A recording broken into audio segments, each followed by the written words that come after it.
அனைவருக்கும் வணக்கம். நான் பிரபாகரன், ஜோதிடர்.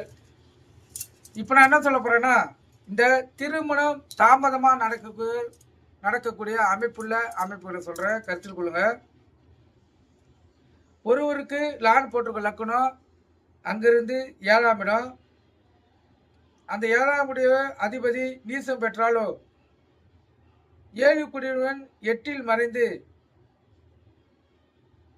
அம்சத்தில் பகை வீட்டில் இருந்தாலோ,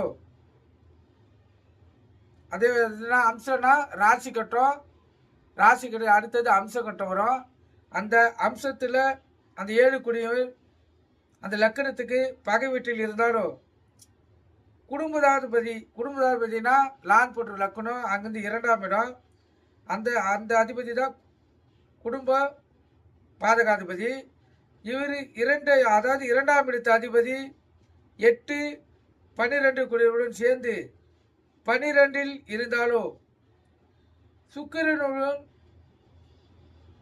8 குடியுடனும் 12 குடியுடனும் சேர்ந்து 12இல் இருந்தாலோ, இவங்களை குரு பார்க்கவில்லை என்றால், அதாவது குரு பார்க்கவில்லை என்றாலும் குரு கெட்டுவிட்டாலும், இந்த 2ஆம் இடத்து அதிபதி 7ஆம் இடத்து அதிபதி, அதாவது 7ஆம் இடத்து அதிபதினா கலந்தராதிபதி, 2ஆம் இடத்து அதிபதினா குடும்பதாதிபதி, கருத்தில் கொள்ளுங்க. கலந்தரக்காரன் ஆகியவர்கள் பாதிக்கப்பட்டிருந்தால்,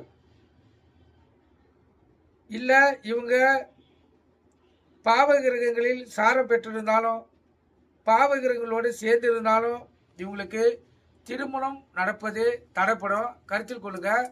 இது ஜோதிட சாஸ்திரத்தின் விதி.